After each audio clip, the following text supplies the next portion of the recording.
tardes, mi nombre es Valentina Palacio y mi equipo está conformado por María Paula Ortiz. En esta ocasión les hablaremos del estructuralismo según el autor Jacques Lacan. Para hablar de estructuralismo, sobre este autor queremos primero darles una énfasis de lo que sería en realidad el estructuralismo. Entonces, el estructuralismo es un movimiento teórico que inicia en Francia a mediados de los años 60. Especialmente en áreas de las ciencias sociales y las ciencias humanas. Los trabajos agrupados bajo este nombre se caracterizan por tener en este caso y considerar el lenguaje como una función clave para la actividad que desarrolla el ser humano. El estructuralismo es un enfoque teórico y metodológico que plantea que en todo sistema sociocultural existe una serie de estructuras o formas de organización que condicionan y determinan todo lo que ocurre dentro de un sistema. Es decir, el estructuralismo lo que estudia especialmente son las estructuras. A partir de eso se vuelve inevitable analizar la conexión que hay entre ellas. Y esto es lo que quiere decir que es cómo dan forma a distintos sistemas socioculturales y a la actividad humana. Todo sistema está compuesto por estructuras, es decir, una estructura es un modo de organizar las partes de un todo, incluyendo el conjunto de sus relaciones.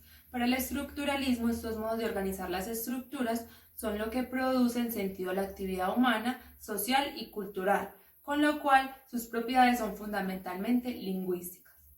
En otras palabras, las estructuras son el conjunto de símbolos a través de los cuales creamos sentido. Son el conjunto de significantes con los que interpretamos el mundo y nos relacionamos con él. Esas estructuras determinan la posición que ocupa cada elemento. Del punto anterior se deriva la idea de que toda actividad humana, así como sus funciones, incluida la cognición, la conducta y la propia cultura, son construcciones, ya que están mediadas por símbolos. Es decir, no son elementos naturales y lo que es más, no tienen significado por sí mismos, sino que solo tienen sentido dentro del sistema de lenguaje donde se encuentran. Es decir, en lugar de que nosotros hablemos del lenguaje, es el lenguaje quien nos habla, determina cómo comprenderemos el mundo y cómo actuaremos por él. Por eso, el estructuralismo se relaciona de manera importante con la semiótica, que es el significado y el estudio de los símbolos, la comunicación y la creación de sentidos. Las estructuras son lo que se encuentra bajo lo aparente. Si a través de la investigación en las ciencias sociales comprendemos las estructuras, entonces también comprenderemos por qué o cómo ocurre una actividad humana y sociocultural determinada. Es decir, el estructuralismo como método interpretativo trata de poner atención a las estructuras internas de los elementos culturales, o más bien intenta comprender las estructuras que delimitan o posibilitan la existencia de dichos elementos. La sociedad y la cultura son simplemente un conjunto de elementos físicos y tampoco son eventos con significado propio, sino que son elementos que tratan de adquirir significación. Entonces, es el proceso de adquirir significación lo que debemos comprender al hacer una investigación en ciencias sociales. Así, el estructuralismo marca una distinción metodológica importante entre las ciencias naturales y las ciencias humanas y sociales. Y para finalizar, algunos de los autores claves en el proceso del estructuralismo. Uno de los antecedentes más importantes para el desarrollo del estructuralismo es Ferdinand de Saussure, padre de la semiótica. Ya como hemos visto, el estructuralismo retoma gran parte de su postulado para comprender la actividad humana. No obstante, se consideran pioneros recientes del estructuralismo el psicólogo Jean Piaget, el lingüista Roman Jakobson, el literario Roland Barthes, entre otros. Más recientemente, en una delgada línea entre el estructuralismo y el postestructuralismo, e incluso aún después de haber negado su adscripción a dichos movimientos, destacan a filósofos como Michel Foucault y Jacques Derrida, así como al psicoanalista Jacques Lacan. Lacan nació en París en 1901 y murió en 1981. Fue psicólogo, filósofo y psicoanalista francés y basó su obra en la revisión de las teorías de Freud. También se le considera una de las figuras importantes dentro del estructuralismo francés contemporáneo. Lacan basó su teoría bajo las disciplinas de la lingüística y el estructuralismo. También usó herramientas de la matemática y la topología para hacer un poco más entendible sus postulados. El aporte como tal de Lacan al lenguaje fue el sujeto. Para lograr comprender la teoría del lenguaje de Lacan, la vamos a dividir en diferentes partes. El primer postulado que vamos a revisar es la lingüistería y la lengua. Estos dos términos fueron utilizados por el francés para poder construir su estructura sobre el lenguaje. Sin embargo, antes de entender este postulado, debemos comprender cuál fue el real interés de Lacan sobre el lenguaje, ya que no radica en la lingüística en sí, sino en cómo puede aplicarlo su estructura en el psicoanálisis. De allí viene el término lingüistería, pues a Lacan no le importa tanto la lingüística como tal, que es la relación del relato y los signos, sino del sujeto lingüista, es decir, del sujeto parlante.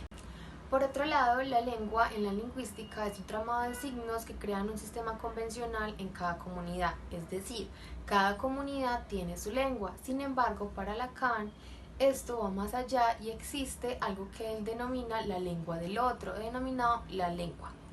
Y se refiere a un sistema convencional diferente donde cada parlante le da un significado diferente a esta lengua.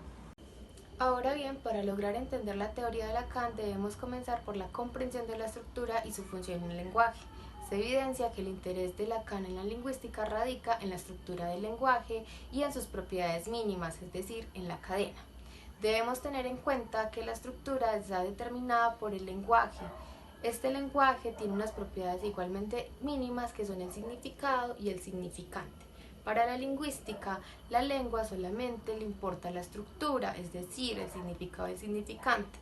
De Saussure hablaba también de estos términos y son los principales términos de toda estructura y del lenguaje, que se denomina signo lingüístico. Son estos mismos términos lo único que le interesa a Lacan para determinar su estructura. Pero entonces, ¿cuál sería la noción de estructura de Lacan? La noción de estructura de Lacan tuvo grandes influencias de Lévi-Strauss, que a su vez tuvo grandes influencias de las teorías de Ferdinand y Saussure. Estos dos últimos fueron relacionados como figuras del estructuralismo, que también asocian a Lacan. Sin embargo, este asegura que no es estructuralista, ya que su enfoque va más al psicoanálisis. Si bien Lacan tenía elementos homólogos con el estructuralismo fundamental, como por ejemplo que la estructura estaba constituida por el lenguaje, también exponía elementos diferentes. El principal elemento y que habla de la noción de estructura de Lacan es la falta. Si en el estructuralismo fundamental hablan de una estructura que está constituida por elementos interdependientes que forman una totalidad, esta totalidad para Lacan está incompleta, es decir, que forma esa falta. Pues para Lacan esta estructura es infinita y tiene una covariancia, es decir, cada elemento de esta estructura, si cambia, cambia toda la estructura. Dicho este apartado donde se evidencian las propiedades mínimas del estructuralismo, es decir, el significado y el significante, se puede asegurar que para Lacan la estructura como tal es la manifestación del significado. Pero entonces, ¿dónde queda el significante? Para hablar de la primicia del significante es preciso recordar que el significado y el significante hacen referencia a la teoría de Saussure, donde ambos son bidireccionales y ninguno tiene una primacía encima del otro, sino que son elementos que forman la cadena del estructuralismo, la cadena del lenguaje. Si bien Lacan llega y hace un cambio en esta estructura, pues él dice que el significante tiene una primacía encima del significado. Esto cambia por completo la estructura, pues entonces ya para Lacan la estructura no sería una cadena de significados y significantes, sino una cadena de significantes. Comprendido la estructura de la cadena en Lacan, cabe aclarar que estos significantes son significantes diferenciales, pues para Lacan un significante no tiene significado sin el otro significante, es decir, todos estos significantes diferenciales son los que se dan un significado entre sí. Sin embargo, recordemos que antes habíamos hablado de lo que era una falta en la estructura de Lacan. Entonces, si para Lacan esta estructura, que es la cadena, había algo, un faltante, quiere decir que lo que falta en esta estructura es un significante. Recordemos que Lacan hacía uso de conceptos matemáticos para hacer un poco más comprensibles sus teorías o postulados. Este faltante lo denominó -1 y en realidad hace referencia al sujeto.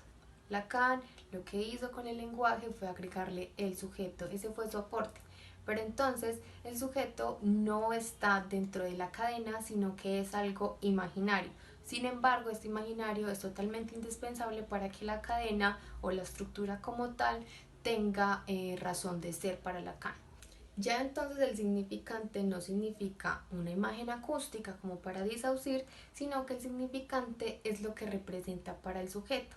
Hacemos un ejemplo. Si tenemos un rompecabezas, es difícil encontrarle un significado si no tenemos una pieza esencial que nos determine dónde va el orden de las otras piezas. Esto es lo que determina Lacan como la pieza principal, que es la del sujeto, pues es este sujeto quien le da el orden y el significado a cada significante. Otro concepto del que utiliza Jacques Lacan es el significante de una falta en el otro. Si bien ya explicamos lo que significa el -1, Lacan también lo representa como raíz cuadrada de -1. Esta raíz cuadrada de -1, matemáticamente hablando, puede representar los números imaginarios. El autor francés afirma de que estos números imaginarios, por gracias a su existencia, podemos entender o comprender el conjunto de números reales tal como lo conocemos. Por eso, para Lacan, la significación no es un vínculo entre significado y significante, tal como lo hace Saussure, sino que es un proceso donde el significante da ilusión a cada significado.